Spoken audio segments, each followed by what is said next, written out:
Physics students, welcome to your first video on circular motion. I'm going to break up this topic into basically two sections.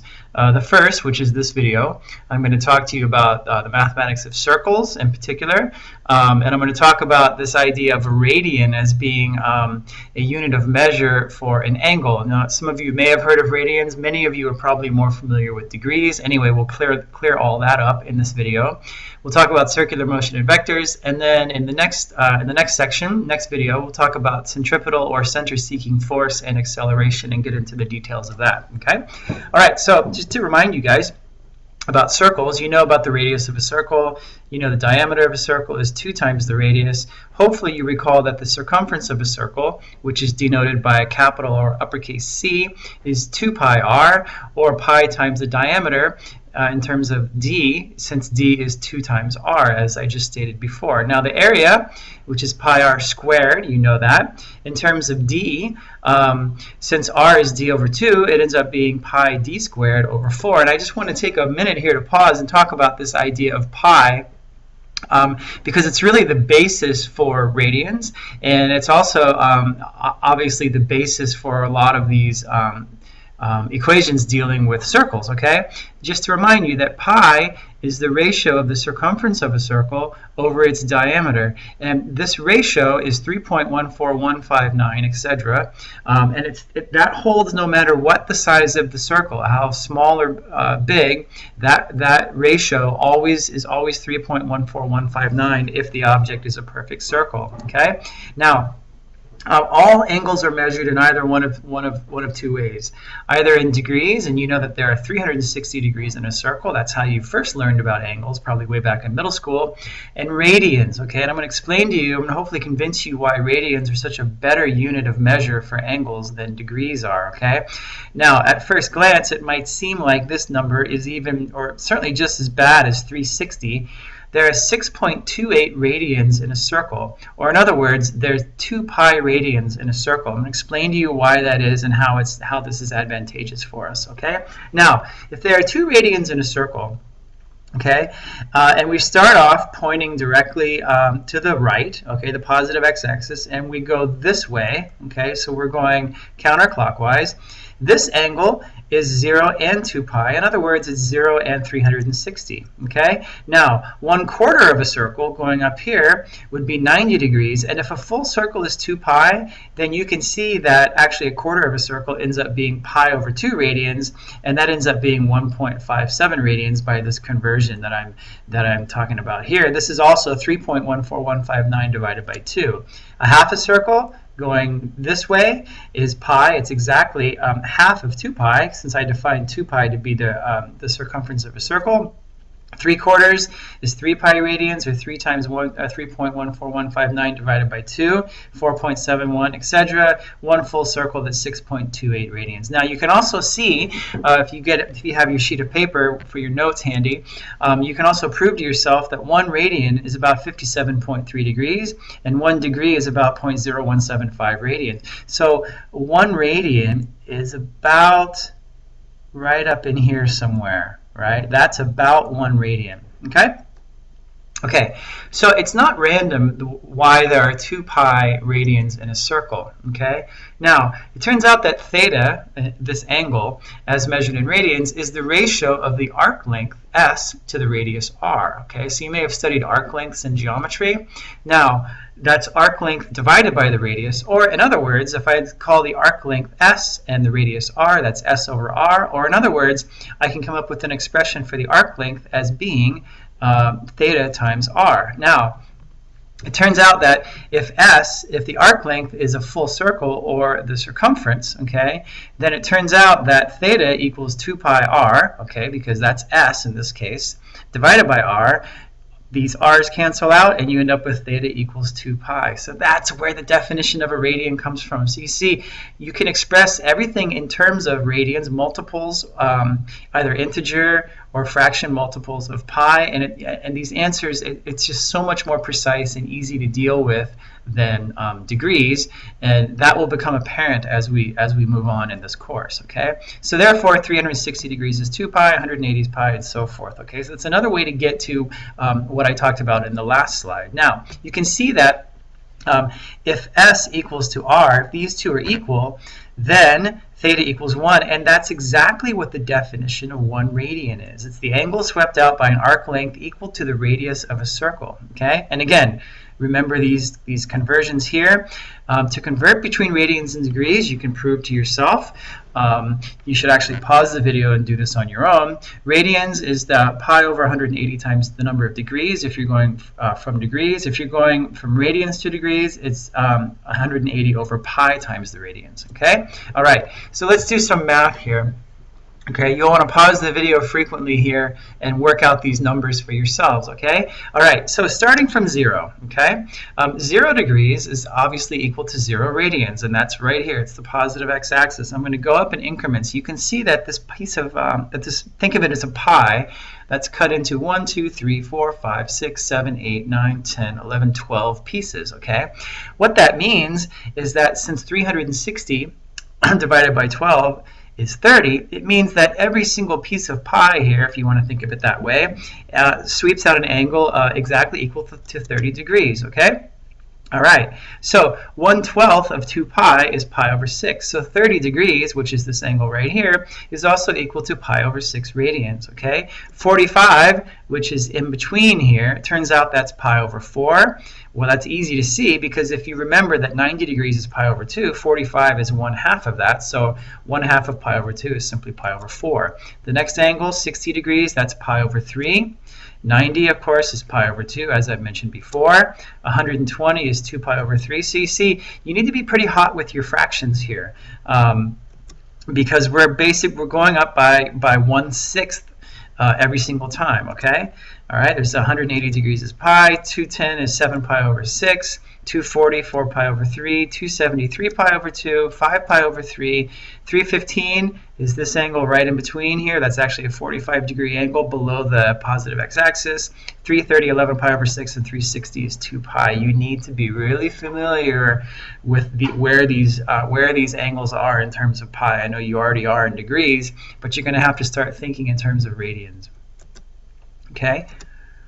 It also turns out that circular motion is intimately related to periodic motion. Okay? And you haven't really learned about periodic motion, but basically periodic motion is anything that repeats in a particular amount of time over and over again. Okay? So in this case, I have a rotating disc, vertically oriented, and it's got a stick coming out horizontally, and there's a light up here shining, and there's a shadow on the paper on the surface down below. Okay?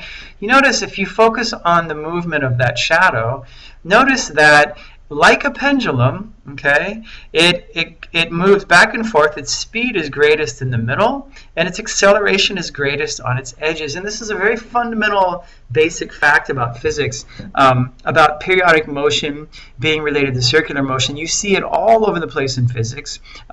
We've seen it as a pendulum. We'll see it in simple harmonic motion and so forth. So kind of an interesting relationship between these two ideas. Now, again, the acceleration is highest at the ends when it changes direction in the middle.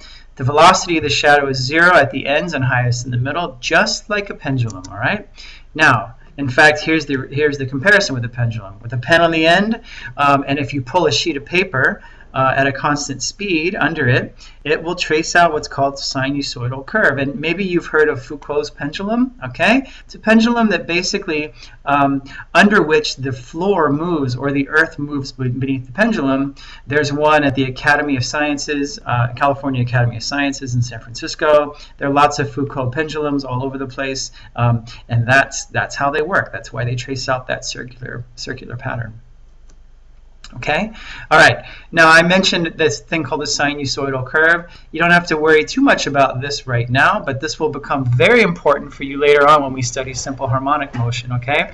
What I mean is this. If you studied in math, if you studied sine and cosine functions, you know that the sine function starts at 0 and the cosine function starts at 1, and they repeat themselves after 360 degrees, or now we know, since we've learned radians, they repeat themselves after 2 pi. It turns out that they look like this. They look like waves. And if you've ever studied waves before, this should look very familiar to you, okay? The other thing to notice is that the sine and the cosine have exactly the same shape. The only difference between them is they have a phase shift. They're out of phase, what we say, out of phase in terms of pi over 2. So for example, if you took this sine curve on the top and you shifted it over, you took this peak from pi over 2 and you lined up this peak over here at 0 at 1, you would have exactly the same curve as the cosine curve, okay? So it's important for you at this point just to understand how the sine and cosine functions can be graphed and what and why the units of the x-axis are radians. You're probably familiar with degrees, but now you're dealing with radians. Okay, so if I think about an object moving in a circle and a radius r at a constant speed v, for example. Okay, so here's a red ball going around a track. Okay, constant speed, but not a constant velocity. The velocity is shown by the green vector, and that's not constant because it's constantly changing direction. Okay, we're going to define this concept of uniform circular motion as being motion in a perfect circle at a constant speed. And one of the simplifying assumptions that we make in this class is anything that's going in a circular motion, it's actually uniform circular motion. We treat the circle as being perfect. Okay. Now, note that the velocity of the ball is constantly changing, and the vector delta v, which is vf minus vi, is always pointed towards the middle of the circle. We've done some examples of this previously. We're going to do another example again. We're going to revisit that. Okay? And since acceleration is directly proportional to the change in velocity, the acceleration also points towards the middle, and this is called centripetal acceleration or center-seeking acceleration, which I'll talk about in the next video. Okay? Okay, now if we consider the angle swept by the ball in a certain amount of time, delta theta, and an arc length delta s here, okay? Remember that delta s equals r delta theta, okay? Then if it does this in a particular amount of time, v is delta s over delta t, okay? But since delta s is r delta theta, that's r delta theta over r delta over delta t, and that's r, and that's delta theta over delta t. We can now quantify this thing in brackets by calling it the lowercase Greek letter omega, and that's an important quantity in physics. That's the amount of angle swept out per unit time by something going in a circle, okay? We're going to call it the angular velocity, and it's simply radians per second. Or in other words, if you want to leave out the radians, you can just say it's per second, and that's also what's called a hertz, which is a frequency, okay? Okay, now the same object moving in a circle, radius r at a constant speed v. If we talk about the time to complete one revolution as the period, as a capital T, it turns out that obviously the object covers a distance equal to its circumference, which is 2 pi r. This should be a lowercase r here in time t. So v is 2 pi r over t. If I rearrange that, what's interesting is that I get an expression for the period as being 2 pi over omega, or in other words, omega is 2 pi over t. This is again the angular velocity, okay? But it's also in this case it would be referred almost as the angular frequency, okay? All right. If I think about the frequency as being 1 over the period, then I would actually express omega in terms of 2 pi f, and there's your angular frequency, and the units are radians per second or per second, okay? Another way to think about it, I have a little blurb here in this bubble. In time t, the ball sweeps out an angle 2 pi, so that's pretty straightforward. That's obviously the actual angular velocity of the ball. It covers that many radians in that amount of time, exactly, okay? Okay, here's your first example. You've seen this one before, but I want you to work through it again because this concept of the change in velocity vector being directed towards the center is absolutely crucial for this entire topic of the course. Okay, so in this case, remember I found that VAB is VB minus VA, but it's also the vector V sub B plus negative VA, and it looks like that, and it points inwards toward the center of the circle. And using these numbers, this is from a homework study packet from a while ago, I get these numbers, okay? And remember, delta V points towards the center of the circle, okay? How about between B and C? Well, if you remember, between B and C, it also points towards the center of the circle, okay? So the delta V vector between A and B points like that. Sorry, that's a really lame straight line. And then from here, it also points between B and C. It's always pointed towards the center of the circle. Okay. Okay. Try this one. This is an interesting problem because it's dealing with the linear speed of different planets rotating around their axes. Okay. And I'm giving you, I think all the data that you need to solve these problems. So this will take you a few minutes. Pause the video and try this one. Okay, so the idea of finding the linear speed Okay, first what you need to do is figure out the circumference of these planets at their equators. Okay, and that's very simple. It's 2 pi r for each case. I get these numbers, and then of course the linear speed is simply the distance traveled over the period of time, which is the circumference over the period. Okay, for the Earth, I got 4.63 times 10 to the second meters per second. So it's about 463 meters per second if you're standing on the equator. That's how fast you're going around the axis of the Earth's rotation. Mars is a little bit slower. It's 241 meters per second. Jupiter, because it's a lot bigger, is a lot faster. And the Sun, which is a lot bigger than Jupiter, which is interesting, it has a lower linear speed. Why would that be? Well, because it takes a long time actually for the Sun to go around its axis compared to Jupiter. Compare these two numbers for the periods of revolution or revolving around their axes. Okay, try this one, example 3. A little trickier than you might think. And the answers are not the same. Okay, at 60 degrees latitude, this is kind of interesting. Okay, at 60 degrees latitude, you have to figure out what the radius of your rotation is around the Earth's axis. It is a smaller rotation than it would be at the equator. Here's the equator. You see, as you go north, you shrink all the way until you get to 90 degrees, which is the North Pole, in which case your radius is 0. Okay, now at 60 degrees latitude, you can do some simple geometry. It's a 30, 60, 90 triangle. I got 235 meters per second, which is significant. It's not that much slower than it is at the equator. Okay, and of course at 90 degrees there's no circle of revolution, so it's 0 meters per second. Okay, which means that when you're standing on the North Pole, you're not going around in a circle. You're just basically going around yourself. You're just twirling around on your own axis, and your axis, turns out, that's the Earth's axis. And it's also true that on the North Pole, every direction you look is south by that reasoning. Okay, here's our last example in this video. This one's a little more complicated. Try this one. Now I'm talking about the linear speed of the following objects due to their rotation around the Sun. Okay, so Earth, Mars, and Jupiter. So what I've shown you here is the period of revolution, or 1 year, for Earth, Mars, and Jupiter. So for Earth, of course, it's 365 days. For Mars, it's 687 days. Did you know that? And I bet you didn't know that Jupiter takes 12 years to go around the Sun. Okay, so when you work out all these numbers, you get these values. Okay, remember, these values are different than the linear speed of the object's rotation around its own axis. Now we're treating the Sun as the center axis, and we're seeing basically how fast these planets are moving through space around the Sun. So it's pretty significant, and it also brings into your minds, hopefully, the idea of frames of reference. So we're moving really fast through space right now, but relative to one another, we're not moving that fast.